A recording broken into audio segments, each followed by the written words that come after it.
جی बिस्मिल्लाहिर्रहमानिर्रहीम। आज हम आए हुए हैं सेशन कोर्ट इस्लामाबाद। ये जो हमारे बेगुनाह जिन लोगों को पकड़ा, फिर उनको कैदी बनाया, फिर उनकी ज़मानतें हुई, अब उनके ट्रायल हो रहे हैं, उनके केसेस हो रहे हैं। मज़े की बात है कि 26वीं आईनी तरमीम के बाद जो पाकिस्तान में जुल्म हो रहा है वो शायद जनरल ज़ियाउल हक या जनरल मुशर्रफ के टाइम पे भी नहीं हुआ। अदालतें पाकिस्तान की आवाम की अदालतें नहीं रही। हम आवाम में ये जो सारे लोग आप देख रहे हैं, हम टैक्स देते हैं, हमारे पैसे से जज तनख्वाह भी लेता है, पुलिस भी तनख्वाह लेती है, या बिजली की बिल, गैस की बिल उसी तनख्वाह से देते हैं। लेकिन वो अदालतें इमरान खान के लिए भी बंद हो जाती हैं। हाई कोर्ट वाले सारे जज एक ही दिन या बीमार हो जाते हैं, या एक ही दिन घर में शादी होती है, या एक ही दिन में कोई मसला हो जाता है।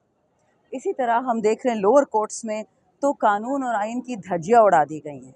गरीब आदमी को कहा जा रहा है, वो जिस भी सूबे से हो, उसको ये कहा जा रहा है कि अगर तुम इमरान खान के साथ और पाकिस्तान की बका और सलामती के साथ खड़े होगे तो तुम्हें इंसाफ नहीं मिलेगा। हाँ, जो मोदी के लिए बंदर की तरह तालियां बजाता हो, बड़े बड़े लोग इस पाकिस्तान में कि वो कहते हैं पाक भारत कशीदगी।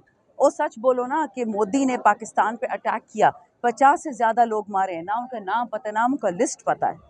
उस मोदी का जो यार है उसको अदालत इंसाफ देगी, लेकिन जो मोदी के खिलाफ है, पाकिस्तान के हक में है, वो इमरान खान की तरह या जेल में पड़ा रहेगा, या ये जो हमारे पीछे कॉलीग्स खड़े हैं, हमारे वर्कर इमरान खान के, मेरे वर्कर नहीं है, ये किसी MNA-MPA के वर्कर नहीं है, ये इमरान खान के वर्कर हैं।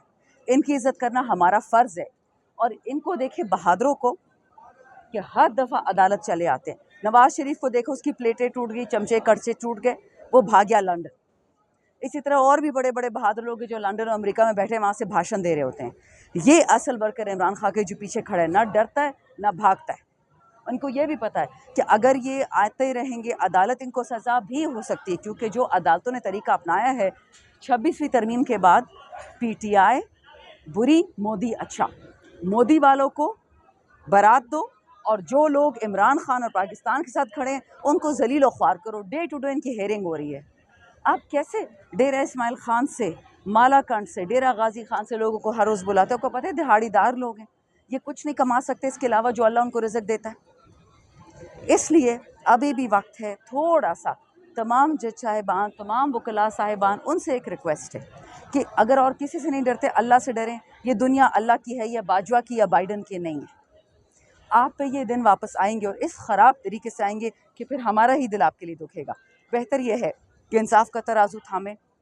अगर PTI वालों ने कोई जुल्म किया हो, बेशक सज़ा दे दें, लेकिन अगर PTI वालों को आप सिर्फ ये सज़ा देते हैं कि वो हुब्बुल वतन है, पाकिस्तान के हैं, खान के हैं, तो आप उनको ख्वार व जलील करेंगे अदालतों में। वक्त एक जैसा नहीं रहता, वक्त एक जगह नहीं ठहरता।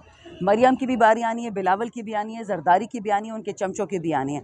तो सोच लें कि आपने हक के साथ खड़े होना है कि चोरों के साथ। बहुत शुक्रिया। पाकिस्तान जिंदाबाद।